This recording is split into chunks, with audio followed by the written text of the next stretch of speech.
Hi everyone, ഐ+ന്റെ പുതിയൊരു സെഷനിലേക്ക് എല്ലാ പ്രിയപ്പെട്ടവർക്കും സ്വാഗതം. അടുത്തിടെ നടന്ന ഗുരുവായൂർ ദേവസ്വം ബോർഡിന്റെ എൽ.ഡി. ക്ലർക്ക് പരീക്ഷയുടെ ക്വസ്റ്റ്യൻ പേപ്പറിൽ സ്പെഷ്യൽ ടോപ്പിക്കുമായി ബന്ധപ്പെട്ടുണ്ടായിരുന്ന ക്വസ്റ്റ്യൻസിന്റെ ആൻസേഴ്സ് ആണ് നമ്മൾ ഡിസ്കസ് ചെയ്യുന്നത്. വേഗം നോക്കാം.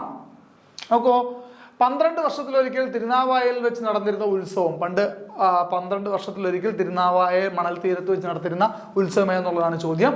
ഓപ്ഷൻ സി മാമാങ്കമാണ്, എല്ലാവർക്കും അറിയാവുന്ന ഉത്തരമാണ്.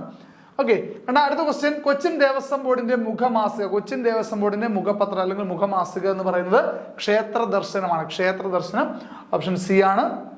കേരളത്തിലെ വാമന ക്ഷേത്രം എന്നുള്ളതാണ് ചോദ്യം. അതിന്റെ ഉത്തരം തൃക്കാക്കരയാണ്. തൃക്കാക്കര ക്ഷേത്രമാണ് കേരളത്തിലെ വാമന ക്ഷേത്രം എന്നറിയപ്പെടുന്നത്.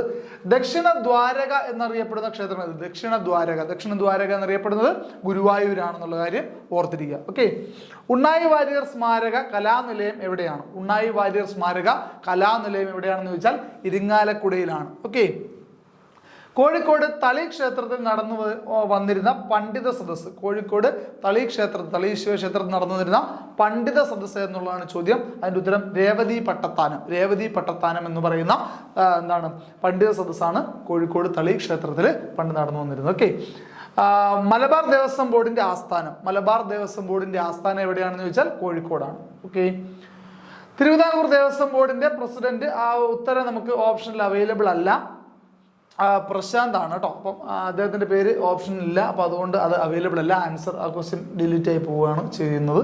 ഓക്കെ, കഥകളിയുടെ ഉപജ്ഞാതാവായി കരുതപ്പെടുന്നത്, കഥകളിയുടെ ഉപജ്ഞാതാവ് എന്ന് പറയുന്നത് കൊട്ടാരക്കര തമ്പുരാനാണ്. കഥകളിയുടെ ആദ്യകാല രൂപമായ രാമനാട്ടം, അതിന്റെ ഉപജ്ഞാതാവാണ് അദ്ദേഹം.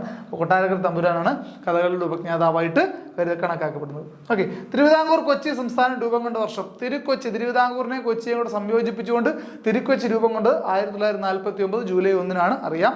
അപ്പോൾ 49 തിരുക്കൊച്ചി രൂപീകൃതമായ വർഷം എന്ന് പറയുന്നു. ഓക്കെ, യുനെസ്കോയുടെ പൈതൃക പട്ടികയിൽ ഇടം നേടിയ ക്ഷേത്ര കലാരൂപം കൂടിയാട്ടമാണ് കേട്ടോ. കൂടിയാട്ടമാണ്. കേരളത്തിൽ കർഷക ദിനമായി ആഘോഷിക്കുന്ന, അറിയാമല്ലോ, ചിങ്ങം 1-നാണ് കേരളത്തിൽ കർഷക ദിനം, വിളവെടുപ്പ് ദിനമായിട്ട് കർഷക ദിനമായിട്ട് ആചരിക്കുന്നത്. തൃശ്ശൂർ പൂരത്തിന് തുടക്കം കുറിച്ചത് ശക്തൻ തമ്പുരാൻ, അറിയാമല്ലോ അല്ലേ. ഒരുവിധപ്പെട്ട എല്ലാവർക്കും ഓപ്ഷൻ കാണുമ്പോൾ തന്നെ ഉത്തരത്തിലേക്ക് എത്താൻ സാധിക്കുമെന്ന് തോന്നുന്ന ചോദ്യത്തിന്. തൃശ്ശൂർ പൂരത്തിന് തുടക്കം കുറിച്ചത് ശക്തൻ തമ്പുരാനാണ്. ജ്ഞാനപ്പാനയുടെ കർത്താവ് അല്ലേ, ജ്ഞാനപ്പാനയൊക്കെ എപ്പോഴും അടുത്ത ക്ഷേത്രങ്ങൾ ഉണ്ടെങ്കിലൊക്കെ നമുക്ക് എപ്പോഴും കേട്ടുകൊണ്ടിരിക്കുന്ന ഒരു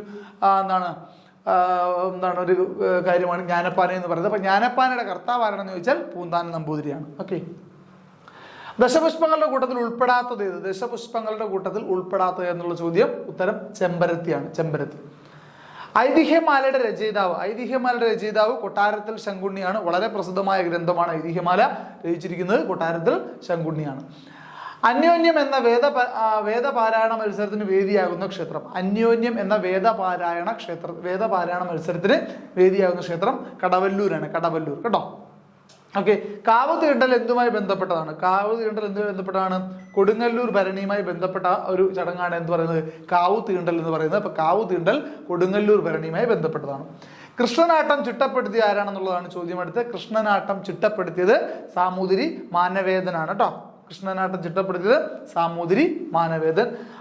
പാടകത്തിന് അടിസ്ഥാനമായി എന്ന് കരുതപ്പെടുന്ന കലാരൂപം ചാക്യാർ കൂത്താണ്. ഓക്കെ, അപ്പോൾ ഇത്രയും ക്വസ്റ്റ്യൻസ് ആയിരുന്നു നമുക്ക് സ്പെഷ്യൽ ടോപ്പിക്ക് ബന്ധപ്പെട്ടുണ്ടായിരുന്നത്. എല്ലാവരും നിങ്ങളുടെ ആൻസറുകളൊക്കെ ഒന്ന് വെരിഫൈ ചെയ്യുക. Okay, thank you.